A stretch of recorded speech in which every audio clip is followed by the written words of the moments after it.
Have you ever pictured yourself arguing a case in a courtroom? Well, if a career in law is calling your name, you've got to know where to start. Today, we're breaking down that essential first step, the LL.B. degree. You know, whether you dream of being a sharp lawyer, a respected judge, or a brilliant legal mind working behind the scenes, every single one of those paths kicks off from the exact same starting line, the LL.B. It's not just a degree. Think of it as the master key that unlocks the entire legal world. So here's what we're going to tackle. First, what exactly is an LL.B? Then, who's actually eligible to get one? How do you even get into a program? What's it going to cost? And finally, the big one, what can you actually do with it when you're done? Okay, let's start with the absolute basics. What does LL.B even stand for? And why is it pretty much the bedrock of any legal career in India? So LL.B stands for Bachelor of Legislative Law. To put it simply, it's the undergraduate degree you have to have if you want to practice law or become a judge in India. It's the non-negotiable ticket to entry. Now, what's really interesting is that there are actually two different ways to get this degree. If you're just finishing Class 12, you can jump into a 5-year integrated course that combines something like a BA or a BBA with your law degree. But if you've already got a bachelor's degree in hand, you can take a shortcut with a more focused 3-year program. Two different journeys, but they both lead to the same destination.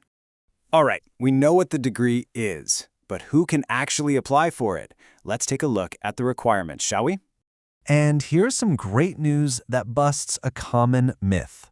It absolutely doesn't matter what you studied before. Whether you are in arts, commerce, or science, the door to law is wide open. Your passion for the field is way more important than what subjects you took in the past. Now, when it comes to marks, the bar is pretty clear. You're going to need somewhere between 45 and 50% minimum in your last big exam. So that's either your Class 12th board exams for the 5-year course or your final graduation score for the 3-year course. Okay, so you tick the eligibility boxes. Fantastic. But how do you actually land a spot in a law college? Let's dive into how the whole admission game works. You've basically got two options. The main path, the one most people take, is through an entrance exam. You study, you take the test, and your rank determines where you get in. The other option is direct admission, which some private colleges offer. But, and this is a big one, that route usually comes with a pretty big price tag in the form of a donation. So what's the smarter play? Hands down, it's preparing for and acing that entrance exam. It's a system based on merit, which means it can save you a ton of money and, more importantly, it's your ticket into the top-tier institutions. It's more work, for sure, but the payoff is totally worth it.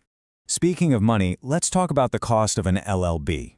Because let's be real, figuring out the finances is a massive part of planning your education. The difference in fees can be, well, kind of shocking. In a government college, you might be looking at around 25 to 30,000 rupees a year. In a private college, that number can easily jump to 1 or even 2 lakh rupees per year, sometimes even more. And that huge gap is just one more reason why getting a good score on that entrance exam is so crucial.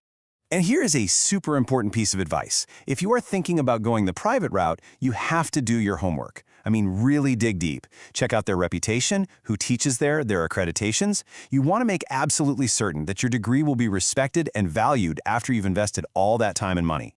All right, let's jump into the future. You've done the hard work, you've earned your LL.B. So what comes next?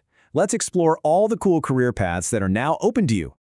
You've got a ton of options. You could decide to specialize by getting a master's degree, called an LLM. If you want to argue in court, you'll need to register with the Bar Council and pass the All India Bar Exam. A lot of new lawyers start by working under a senior advocate to learn the ropes. Or you could aim for a secure government job. The choice is yours. And what about the money? Well, like a lot of professions, your first paycheck might be on the modest side. But the great thing about law is that your income grows as your reputation and expertise grow.